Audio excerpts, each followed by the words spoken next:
अब देखो टेंस को डिवाइड कितने पार्ट में किया जाता है? 3 में। पहला क्या होता है?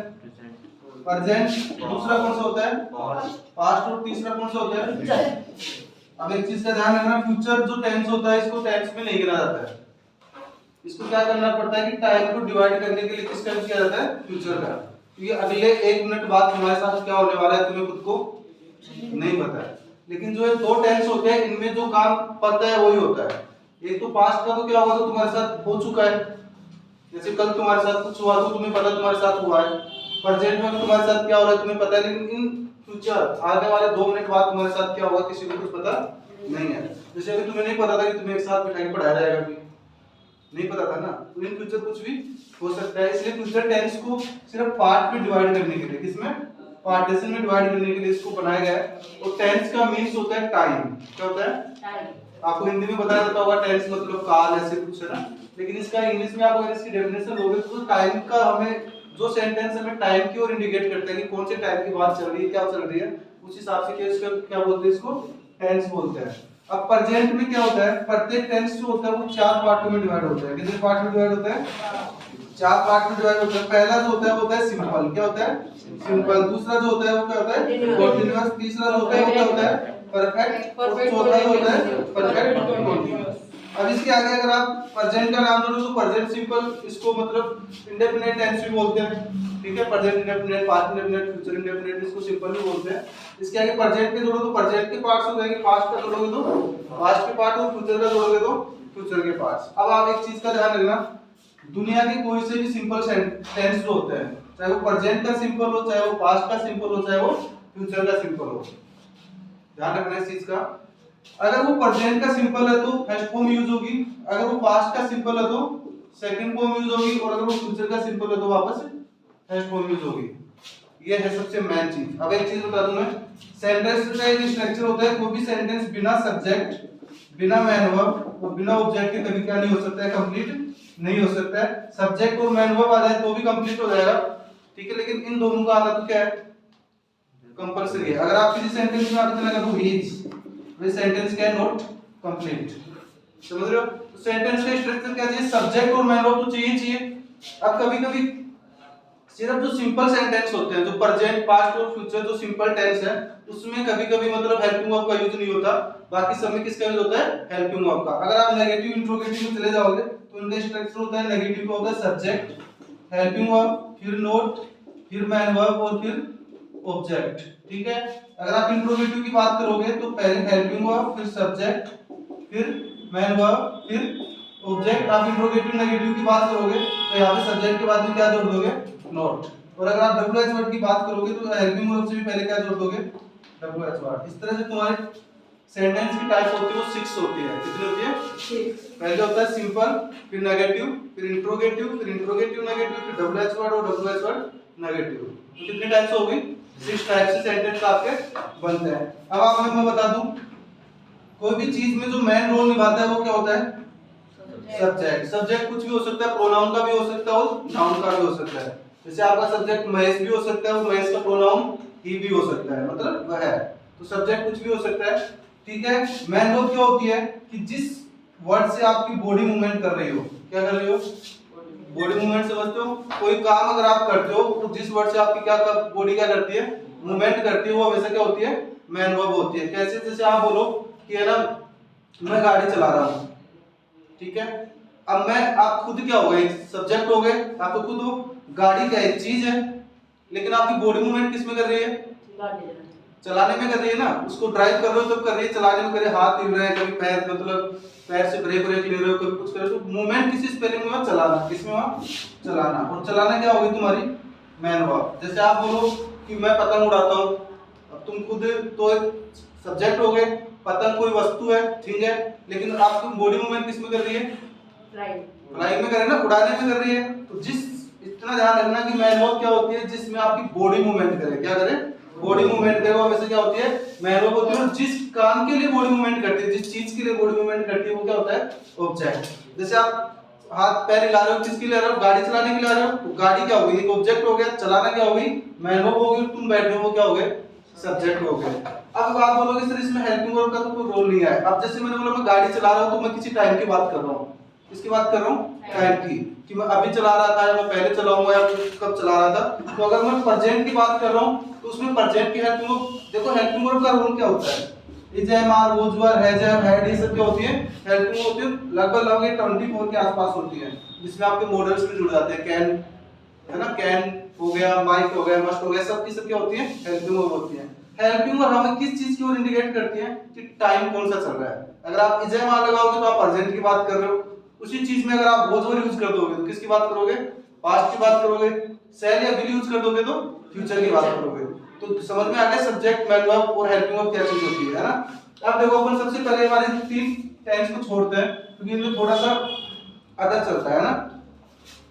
ये समझ में आ गया subject, helping verb, man verb क्या होता है। इसमें कोई प्रॉब्लम है? कोई किसी को है कि सर मुझे तो ये पता नहीं चल रहा है सब्जेक्ट क्या होती है, मैन वर्ब क्या होती है? ध्यान रखना, जो तुम काम करने वाला होता है वो सब्जेक्ट होता है। जिस चीज के लिए वो मूवमेंट कर रहा है वो क्या होती है? मैन वर्ब होती है। और जो चीज है ना, वो क्या होती है? हमेशा ऑब्जेक्ट होता है। ऑब्जेक्ट का मतलब ही होता है कोई वस्तु होगी। अपन नहीं बोलते कि भाई कोई ऑब्जेक्ट होगा या तेरे पास देख ले, मतलब कोई चीज होगी, उससे अपन ये काम कर लेंगे। अब देखो सीधी सी बात, दुनिया का कोई भी कॉन्टिन्यूअस टेंस, तीनों के तीनों है ना, ये भी कॉन्टिन्यूअस और इसका भी कॉन्टिन्यूअस, समझ रहे हो? दुनिया के किसी भी टेंस में अगर कॉन्टिन्यूअस वर्ड जुड़ जाता है, या फिर इतना याद रखना, यदि दुनिया के किसी भी सेंटेंस में रहा रही रहे, रहा रही रहे, रहा मतलब जो भी आ जाए, इसके आगे अगर प्रेजेंट का होगा तो है वर्ड जुड़ेगा, पास्ट का होगा तो था वर्ड जुड़ेगा, और फ्यूचर का होगा रहा, होगा, होगी, ऐसे जुड़ेगा। अगर किसी भी सेंटेंस में आपको रहा रही वर्ड दिख रहा है तो उन सेंटेंस में कभी एक और होता है कंटीन्यूअस, ये भी कंटीन्यूअस ही होता है। Present perfect continuous, past perfect continuous और फ्यूचर परफेक्ट कंटीन्यूअस, तीनों मिला के कितने हो गए? 6 टेंस हो गए। कितने टेंस हो गए? 6 टेंस कंटीन्यूअस होते हैं ना। 6 के 6 टेंस के अंदर आपको क्या करना है? मैन वर्ब की फर्स्ट फॉर्म में आईएनजी जोड़ना है। क्या जोड़ना है? समझ रहे हो मेरी बात को? आपको कहीं भी कोई चीज जो कंटिन्यू चल रही है, प्रोसेस पे है, चाहे वो प्रेजेंट में हो, चाहे वो पास्ट में हो, चाहे वो फ्यूचर में हो, उसमें आपको क्या जोड़ना है? मैन वर्ब की फर्स्ट फॉर्म में आईएनजी। और ऐसे कंटीन्यूअस कितने टेंस होते हैं? 6 टेंस होते हैं। इतने होते हैं। तीसरी बात आ गई परफेक्ट। आपको कहीं भी चुका वर्ड दिख जाए, क्या वर्ड दिख जाए? चुका, चुकी, चुके, उसके आगे है तो प्रेजेंट है, था है तो पास्ट हो, होगा तो फ्यूचर होगा। ऐसे सेंटेंस में आपको हमेशा मैन वर्ब की थर्ड फॉर्म करनी है। कौन सी फॉर्म करनी है? Third form. अब ये 3 होते हैं, प्रेजेंट परफेक्ट, पास्ट परफेक्ट और फ्यूचर परफेक्ट। तो 6 और 3 कितने टेंस हो गए? नो। मतलब अब नो टेंस की हेल्पिंग वर्ब की अपने को कोई जरूरत, मैन वर्ब की कोई जरूरत नहीं है। समझ में? मैन वर्ब अगर कंटीन्यूअस वर्ड है तो आईएनजी, अगर परफेक्ट है कोई काम चुका है, पूरा हो चुका है, हो चुका था या हो चुका होगा इन फ्यूचर, उनसे वैसे कौन सी फॉर्म यूज करोगे? Third form. समझ में आ गया आप तक का? तो प्रॉब्लम है किसी को? है क्या? नहीं है ना। अब देखो अभी एक ही सेंटेंस में आपको 6 के 6 टेंस करके दिखा दो। एक ही सेंटेंस लिखेंगे अपन, कोई और कुछ नहीं लिखेंगे। जैसे अपन ने लिखा वह गाना गा रहा है, अपने क्या लिखा? वह गाना गा रहा है। ठीक है। सबसे पहले मैं बता दूं आपको स्ट्रक्चर। सबसे पहले आपको लेना है सब्जेक्ट, फिर हेल्पिंग वर्ब, फिर मैन वर्ब और फिर ऑब्जेक्ट। ठीक है। अब मैंने बोला रहा रही रहे वर्ड है, तो बुझो टेंस कौन सा है? मैन वर्ब के लिए तो बुझो मैन वर्ब की फर्स्ट फॉर्म में क्या आएगा? आईएनजी। इतना तो अपने को याद है। अब इसमें सब्जेक्ट क्या है? वह को इंग्लिश में क्या बोलते हैं? ही। बात कर रहा है प्रेजेंट की। किसकी बात कर रहा है? प्रेजेंट की। अगर प्रेजेंट में कोई चीज कंटीन्यूअस है तो इज, एम और आर का यूज किया जाएगा। किसका यूज किया जाएगा? इज, एम और आर। अगर पास्ट की बात करेगा तो किसका यूज करोगे? वो जो वर। और अगर फ्यूचर की बात करोगे तो आप करोगे शैल बी और विल बी। नाम सुना है इनका? शैल बी और विल बी। समझ गए? इस तरह से आपको यूज करना है। अब देखो वह क्या हो गया? सब्जेक्ट हो गया, ही हो गया। अभी प्रेजेंट की बात कर रहा है तो इज, एम, आर भी से यूज करना है। देखो इज का यूज होता है सिंगुलर पर्सन के लिए। आपका सब्जेक्ट अगर सिंगुलर तो इज, आपका सब्जेक्ट अगर आई आया है तो एम, आपका सब्जेक्ट अगर प्लूरल है तो आर। अभी आप ये वह वर्ड देखो, ही सिंगुलर वर्ड है, सिंगुलर के साथ क्या यूज करोगे? इज। यहां पे का काम खत्म। अब इसमें मूवमेंट किसमें हो रहा है? गाना गाने में हो रहा है। तो गाने में हो रहा है ना, तो गाने को इंग्लिश में क्या बोलते हैं? सिंग। ठीक है। तो गले से गाओगे उसको क्या बोलोगे? सिंग। और सिंग में क्या बोलोगे? क्या हो जाएगा? सिंगिंग। और क्या कर रहा है वो? गाना गा रहा है ना, तो गाना को इंग्लिश में क्या बोलते हैं? सॉन्ग। तो ही इज सिंगिंग सॉन्ग। ठीक है। अब आप बोलोगे सर एक से हम कैसे पता चले? अब देखो मैं कुछ चेंज नहीं कर रहा, मैंने यहाँ पे चेंज किया रहा की जगह वर्ड कर दिया। कौन सा वर्ड कर दिया? ठीक है। अब बात किसमें चली गई? पास्ट में। अब जब भी पास्ट में बात चली गई तो अपने को पता है तीनों में आईएनजी आना है, सब्जेक्ट अपनी जगह आना है, ठीक है, और ऑब्जेक्ट अपनी जगह आना है। सिर्फ एक टाइम, अपने को टाइम ही चेंज करना है, तो एक ही चीज चेंज होगी, हेल्पिंग वर्ब। इसमें इजेमार है तो इजेमार लगा दिए थे प्रेजेंट में। अब बात पास्ट की तो क्या जाएगा? वो जो वर्ब हो जाएगा सिंगुलर पर्सन के साथ में वर्ब, प्लूरल पर्सन के साथ में। तो यहाँ पे इसकी जगह क्या कर दोगे? बन गया पास्ट। अलग से पढ़ने की जरूरत है? पास्ट में तो जाना है ना, पास्ट बढ़ गया। मैं बोल दूं वह गा रहा होगा, मैंने एक वर्ड चेंज किया होगा, मैंने फ्यूचर की बात कर दी। तो फ्यूचर के लिए क्या यूज होता है? शैल बी और विल बी। आई और वी के साथ यूजुअली शैल लगाते हैं और बाकी सब के साथ क्या लगाते हैं? विल लगाते हैं। तो यहाँ पे वो की जगह क्या जाएगा? Will be. क्या जाएगा? बोलो, एक ही सेंटेंस और तीन टेंस खत्म। समझ रहे हो कोई चीज को? पहले पढ़ा शॉर्ट में इसलिए पढ़ रहे हैं कि बहुत बात पढ़ चुके हैं अपन, ऐसे जाएंगे अलग अलग सेंटेंस पे तो बहुत टाइम लग जाएगा। तो ये चीज बताओ, समझ में आ गई? आया समझ में? भाई प्रेजेंट की बात करें तो इजेमर का यूज करेंगे, वही आईएनजी आना है, वही ऑब्जेक्ट आना है, वही सब्जेक्ट आना है। अगर अपन पास्ट की बात करेंगे तो किसका यूज करेंगे? वोज वर्ब का यूज करेंगे, वही आईएनजी आना है। अगर अपन फ्यूचर की बात करेंगे तो शैल बी और विल बी में से एक यूज करेंगे। बस ध्यान कितना रखना है कि इजेमर प्रेजेंट की होती है, वोज वर्ब पास्ट की होती है, और शैल और विल किसकी होती है? फ्यूचर की होती है। इतना ही ध्यान रखना है। इसी सेंटेंस में अगर आपको रहा रही वर्ड देके टाइम दे दे, क्या दे दे? टाइम। समझ रहे हो? मान लो यहाँ पे वह गाना गा रहा है, या तो हो गया कि इजेमार वोजवर और शैल बी में से एक यूज कर देंगे। अगर प्रेजेंट है तो इजेमार, पास्ट है तो वोजवर, है तो फ्यूचर में शैल बी और विल बी। इसी सेंटेंस में अगर वो रहा रही वर्ड में आपको कोई काम प्रोसेस पे है, वो भी टाइम के साथ, विद टाइम। जैसे वो बोल दे वह 2 घंटे से गाना गा रहा है, ठीक है। अब इसने टाइम जोड़ दिया ना, वह 2 घंटे से क्या कर रहा है? गाना गा रहा है। तो ऐसी कंडीशन में ये चीज चली जाती है परफेक्ट कॉन्टिन्यूअस में। किस में चली जाती है?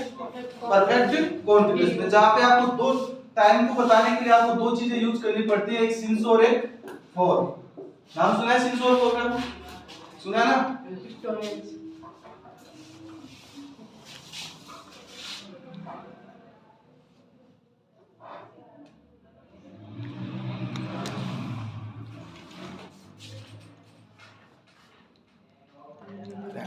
वीडियो तो चल ही रहा है, ठीक है। अब अपने को सिंस और फॉर का यूज करना है, ठीक है ना।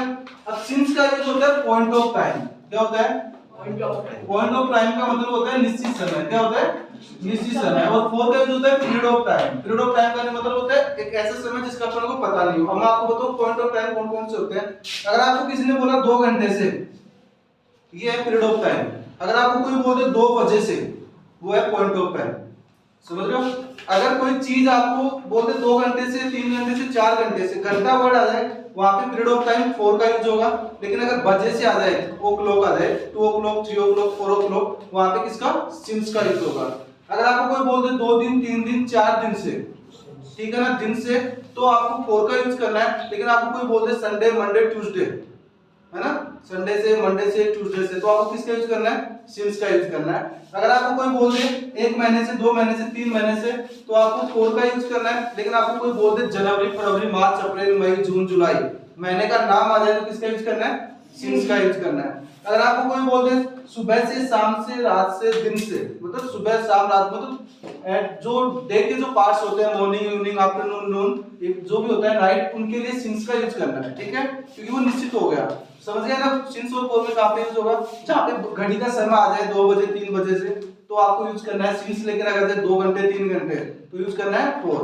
जनवरी, फरवरी नाम आ जाए महीने का, तो सिंस यूज करना है। और अगर ऐसे आ जाए, वैसे 2 महीने, 3 महीने, 4 महीने ऐसे आ जाए, तो फॉर यूज करना है। ऐसे अगर आ जाए 3 साल, 2 साल, 5 साल, तो आपको फॉर यूज करना है। लेकिन अगर ईयर आ जाए 1998, 2001, 2020, मतलब जितनी भी कोई भी ईयर का दे दे, वो क्योंकि फिक्स ईयर दे दे, तो किसका यूज करना है? सिंस का यूज करना है। अब समझ गए सिंस और फॉर का यूज, ठीक है। अब देखो आपके यहाँ पे टाइम दे रखा है, तो ये किसमें चला जाएगा? परफेक्ट कॉन्टिन्यूअस में चला जाएगा। अब तीनों में परफेक्ट कॉन्टिन्यूअस होता है। इसकी जो हेल्पिंग वर्ब होती है वो हैज, हैव और बीन होती है। क्या होती है? Has, have, been. मतलब हैज, हैव में से एक यूज करना है, प्लस में बीन का यूज करना है। इसकी जो पास्ट की होती है वो होती है हैड बीन। क्या होती है? Had been. और फ्यूचर की होती है वो होती है शैल हैव और विल हैव बीन, ठीक है। शैल हैव बीन और विल हैव बीन। समझ गए ना? कोई दिक्कत है? प्रेजेंट की बात करेंगे तो हैज और बीन लगाएंगे, पास्ट की बात करेंगे तो हैड बीन लगाएंगे, फ्यूचर की बात करेंगे तो शैल हैव और विल हैव बीन लगाएंगे। इतना ही करेंगे। अब देखो मैंने बोला था कि अब ये बोला है कि भाई 2 घंटे से गाना गा रहा है, तो अपन सबसे पहले तो क्या लिखेंगे, सब्जेक्ट। सब्जेक्ट लिखेंगे तो सब्जेक्ट क्या है इसमें, ही। अब क्या लिखेंगे, हेल्पिंग वर्ब। अभी प्रेजेंट की बात कर रहा है तो मतलब हैज में से एक लेंगे। हैज का यूज किसके साथ होगा, सिंगुलर पर्सन के साथ में, और हैव का यूज किसके साथ में होगा, प्लूरल पर्सन के साथ में। अब ही क्या है, सिंगुलर में क्या हो गया हैज, और हैज के साथ क्या लिखना पड़ेगा, बीन। अब मैंने बोला था दुनिया का कोई भी कंटीन्यूअस टेंस मैन वर्ब की फर्स्ट में क्या जुड़ेगी, आईएनजी। तो इसमें कंटीन्यूअस रहा वर्ड आ रहा है ना, वो तो अपन को बाद में देखना है। तो रहा में गाना को इंग्लिश में क्या होता है, सिंग, और सिंग में क्या जोड़ दोगे, सिंगिंग, और क्या कर रहा है, सॉन्ग। अब क्या बच गया तुम्हारे पास में, टाइम, 2 घंटे से। तो 2 घंटे सिंस और फॉर में से पहले एक यूज करना है, तो 2 घंटे नहीं पता कौन से 2 घंटे, अगर 2 बजे से होता तो सिंस लगाते, लेकिन इसे 2 घंटे दिए तो क्या आएगा 4, और 2 घंटे को क्या बोलते हैं, 2 आवर्स। कोई दिक्कत है, समझ में आ गया आराम से। यही चीज अगर ऐसे करते वह गाना गा रहा था, इसने एक ही वर्ड क्या यूज किया, था यूज किया, तो अपन था यूज करो, पास्ट का क्या होता है, हैड बीन होता है, हेल्पिंग वर्ब हैड बीन होती है ना पास्ट की, तो इस हैज बीन की जगह क्या लगा देंगे, हैड बीन। बाकी एक चीज बताओ, क्या इसमें कोई चेंज हुआ, इसमें कोई चेंज हुआ नहीं हुआ, सिर्फ एक हेल्पिंग वर्ब चेंज हुई, टेंस चेंज हो गया, ठीक है। अगर आप बात करोगे वो गा रहा होगा, होगी, होंगे, कुछ भी है ना, होगा। अब बात किसकी चली गई, फ्यूचर की। फ्यूचर की चली गई तो किसका यूज करेंगे, शैल हैव और विल हैव का यूज करेंगे। अब ही के साथ किसका यूज कर देंगे, विल हैव का। तो क्या हो जाएगा, विल हैव बीन। समझ में आया, हो गए तीनों टेंस खत्म। अब अपन ने 6 टेंस पढ़ लिए, 3 परफेक्ट कंटीन्यूअस और 3 कॉन्टिन्यूअस। समझ में आ गया, जिसमें टाइम नहीं दे रखा हो, प्रोसेस पे काम हो। प्रेजेंट की बात करें जेवान, पास्ट की बात करें वो जो, फ्यूचर की बात करें तो शैल बी और विल बी। अगर उसने टाइम दे रखा हो फिर काम प्रोसेस पे है, तो अगर प्रेजेंट की बात करें तो हैज हैव बीन, पास्ट की बात करें तो हैड बीन, और फ्यूचर की बात करें तो शैल हैव या विल हैव बीन। और वही मैन वर्ब के फर्स्ट में क्या जोड़ना है, आईएनजी। अब आ जाओ अपने परफेक्ट पे, आ जाओ किस पे आ जाए, परफेक्ट पे। अब देखो परफेक्ट का मतलब होता है चुका है, चुकी है, चुके हैं, ऐसा मतलब चुका वर्ड आएगा ना, चुका है, चुका था, चुके होंगे। तो अगर परफेक्ट प्रेजेंट परफेक्ट की बात करें तो हैज का यूज होता है, पास्ट की बात करें तो किसका यूज होगा, सिर्फ हैड का, और फ्यूचर की बात करें तो शैल हैव या विल हैव, ठीक है, इसका यूज होगा। अब मैन वर्ब की मैंने बोला था परफेक्ट आती कौन सी फॉर्म आने लग जाएगी, थर्ड फॉर्म। चुका वर्ड आते तो कौन सी फॉर्म लगानी है, थर्ड फॉर्म। अब देखो जैसे आपने यहां पे लिखा वह घर जा चुका है, वह घर जा चुका है। अब प्रेजेंट की बात कर रहे हैं ना, तो वह सबसे पहले तो सब्जेक्ट लेंगे, क्या होता है ही कौन सा है, सिंगुलर है तो क्या यूज कर देंगे, हैज, क्योंकि प्रेजेंट की बात कर रहा है, चुका है। और मैन वर्ब की कौन सी फॉर्म लगाओगे, थर्ड फॉर्म। मैन वर्ब क्या है, जाना, बॉडी मूवमेंट जाने में तो कर रही है, पैर वर्ब तो जाने में ही हो रहे हैं, तो जाना क्या होगी मैन वर्ब, तो गो की थर्ड फॉर्म क्या होती है, गॉन। कहां जा रहा है, गॉन टू होम। एक चीज का ध्यान रखना, अगर आप गो वर्ड यूज कर रहे हो उसके आगे कोई पहले कोई जगह का नाम हो तो बीच में टू वर्ड लगाना है। अगर आप कम वर्ड का यूज कर रहे हो उसके आगे कोई जगह हो उसका नाम तो उसके पहले आपको फ्रॉम लगाना है। ये आपकी प्रीपोजिशंस में भी आता है, टू और फोर आते हैं ना प्रीपोजिशंस में। तो क्या होता है, जब गो के बाद में ब्रैकेट दे रखा हो तो टू लगाना है, और कम के बाद में अगर ब्रैकेट दे रखा तो क्या लगाना है, फ्रॉम। ठीक है, हो गई इतनी बात। मैं बोल दूंगा घर जा चुका था, पास्ट की बात हो गई ना। एक ही चीज चेंज होगी, क्या चेंज होगी, हैज की जगह क्या जाएगा, had. He had gone to home, वो जा चुका था। मैं बोलूंगा वो जा चुका होगा तो एक ही चीज चेंज होगी, हैड की जगह क्या जाएगा, विल हैव। शैल और विल हैव में से एक आ जाएगा, तो फ्यूचर की बात होगी, वह घर जा चुका होगा। तो ठीक है, ये हो गए नो टेंस खत्म। समझ में आया कुछ? एक ही सेंटेंस से पूरे सेंटेंस टेंस खत्म कर सकते हो। बस आपको याद रखनी है तो सिर्फ क्या, हेल्पिंग वर्ब। और मैन वर्ब की मैंने बता दिया, अगर वो काम प्रोसेस में टाइम नहीं दे रखा है तो सिर्फ कंटीन्यूअस है, उसमें अगर टाइम जोड़ रखा है तो परफेक्ट कंटीन्यूअस है। उनकी दोनों की अलग अलग हेल्पिंग वर्ब होती है। अगर बात करें अपन इसकी परफेक्ट की, तो उसमें हमेशा कौन सी फॉर्म का यूज होता है, थर्ड फॉर्म का यूज होता है। और इसमें हैज, हैड, शैल हैव और विल हैव तीन फॉर्म यूज होती है। हैज यूज होती है प्रेजेंट में, हैड यूज होगी पास्ट में, और शैल हैव और विल होगी फ्यूचर में। कोई दिक्कत है, कर सकते हो आराम से, कोई प्रॉब्लम है किसी को? अब देखो ये ऊपर वाले तीन देख लो। नहीं, किसी को अगर थोड़ी समस्या हो कि सर मुझे तो कुछ ज्यादा फास्ट हो रहा है, मेरे को समझ में नहीं आ रहा, तो बोल सकता है अभी। वैसे कुछ ज्यादा फास्ट नहीं है, क्योंकि इन चीज को आप है ना 5th क्लास से पढ़ते आ रहे हो। पढ़ते आ रहे हो ना, शुरू में जब भी स्कूल ओपन होती है तो सबसे पहले इंग्लिश का टीचर टेंस ही लिखता है बोर्ड पे, है ना। तो वहां से सीखते आ रहे हो, तो अभी इतना टाइम नहीं दे सकते इस चीज को। अब बात करते हैं अपन सिंपल प्रेजेंट की। देखो सबसे इंपॉर्टेंट जो होते हैं वो सिंपल ही होते हैं, क्योंकि एग्जाम के अंदर अधिकतर क्वेश्चन इनसे पूछे जाते हैं, इनमें थोड़ा सा कंफ्यूजन होता है इसलिए पूछा जाता है। देखो अगर प्रेजेंट सिंपल के आप सिंपल सेंटेंस की बात करोगे, किसकी बात करोगे, सिंपल सेंटेंस की अगर आप बात करते हो तो इसमें क्या होता है कि इसमें प्रेजेंट सिंपल में वो काम ज्यादा आते हैं जो आपके हैबिट में होते हैं, ठीक है, हैबिट का काम होता है, या फिर ऐसे काम आते हैं जो दुनिया में एक ही चीज होती है, एक ही चीज दुनिया में बहुत सिर्फ यूनिवर्स में ही होती है एक ही चीज, मतलब ऐसे धरती पे तो ऐसा नहीं कि जैसे ताजमहल को कल को उखड़ भी सकता है, जैसे कि जहाँ राम मंदिर बनाया वहां पे मस्जिद थी उसको उखाड़ दिया, तो वो तो कोई यूनिवर्सल ट्रुथ नहीं है ना। जो इंसान के द्वारा मिटाया जा सके वो यूनिवर्सल ट्रुथ नहीं होता है, जो मिटाया नहीं जा सके उसी को क्या बोला जाता है, यूनिवर्सल ट्रुथ बोला जाता है। अब यूनिवर्सल ट्रुथ अपने एक तो अर्थ है, सन है, मून है, स्काई है, ये तो होते हैं, ठीक है। तो ये यूनिवर्सल ट्रुथ के साथ किसका यूज करते हैं, प्रेजेंट सिंपल सेंटेंस का यूज करते हैं। और जो काम आप रेगुलरली करते हो, आप रियली करते हो, आप एवरी डे एवरी वर्क, ऐसे जो सेंटेंस वर्ड्स जो आते हैं वो भी किसमें आते हैं, प्रेजेंट में आते हैं। 10th क्लास में सबसे ज्यादा पूछा जाने वाला क्वेश्चन यही है, इसका एक ना एक क्वेश्चन आपको प्रत्येक मॉडल पेपर में मिल ही गया होगा अभी तक। आपने 3-4 मॉडल पेपर अपने किया ना, एक आधा क्वेश्चन तो इसका आ ही जाता है कि वो फर्स्ट फॉर्म में ऐसे इसका यूज हो जाता है या सिर्फ फर्स्ट फॉर्म रह जाती है। अब देखो सिंपल, इसके सिंपल सेंटेंस का एक फार्मूला होता है सब्जेक्ट मैन वर्ब की फर्स्ट फॉर्म, उसमें ऐसे ही ऐसे प्लस ऑब्जेक्ट, मतलब इसके सिंपल सेंटेंस में कोई भी हेल्पिंग वर्ब का यूज नहीं होता है, समझ रहे हो। प्रेजेंट सिंपल के सिंपल सेंटेंस में हेल्पिंग वर्ब का यूज नहीं किया जाएगा। अब आप जैसे आपने बोला वह रात में खाना खाता है,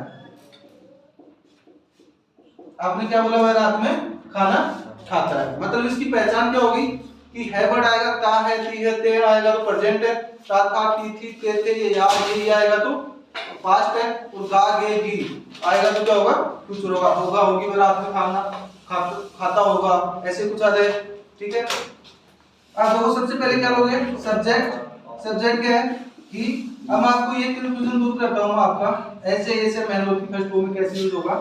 अगर आपका जो सब्जेक्ट है, क्या सब्जेक्ट, अगर आपका सब्जेक्ट सिंगुलर है, क्या है सिंगुलर है, तो ही आपको मैन वर्ब में एस या ईएस का यूज करना है। अगर आपका सब्जेक्ट क्या है सिंगुलर है तो ही आपको किसका यूज करना है, एस या ईएस का यूज करना है। अगर आपका सब्जेक्ट प्लूरल हो जाता है तो आपको किसका यूज नहीं करना है, एस या ईएस का यूज नहीं करना है, डायरेक्ट मैन वर्ब की क्या करनी है, फर्स्ट फॉर्म ही करनी है। अब यहाँ पे ही क्या है, सिंगुलर है ना, तो मतलब मैन वर्ब में क्या यूज होगा, एस या ईएस यूज होगा। अब देखो इसमें मैन वर्ब कौन सी है, काम क्या हो रहा है, खाने का ना, ईट का हो रहा है ना, तो क्या होगा ईट।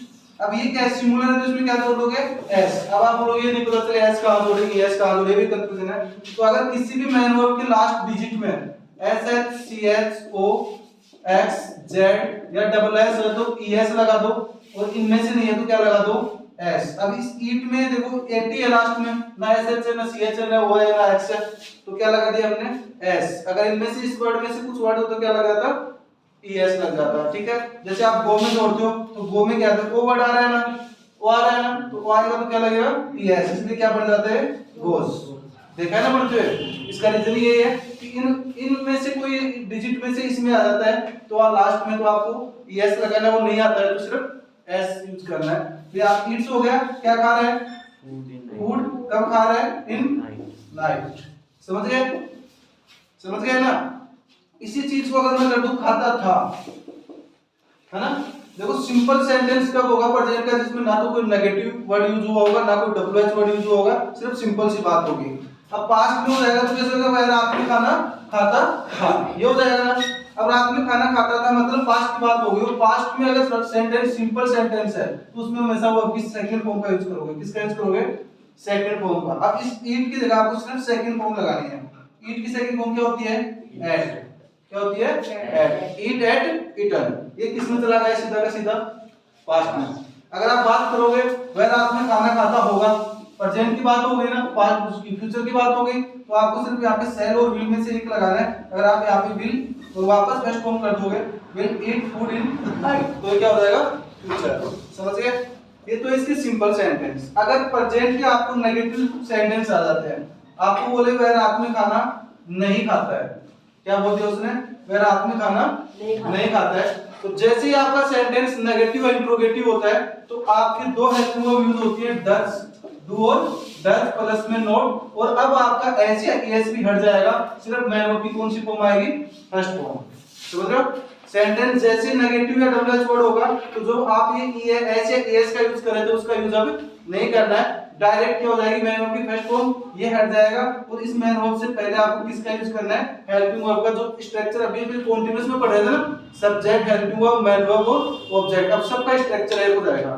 ठीक है, तो अब देखो जैसे ही डू का यूज होता है प्लूरल के लिए और डज का यूज होता है सिंगुलर के लिए, तो ही सिंगुलर तो क्या आ जाएगा, डज नॉट, ये आ जाएगा, वापस क्या होगा, ईट, क्या बच गया, फूड, और कब खाता है, इन नाइट।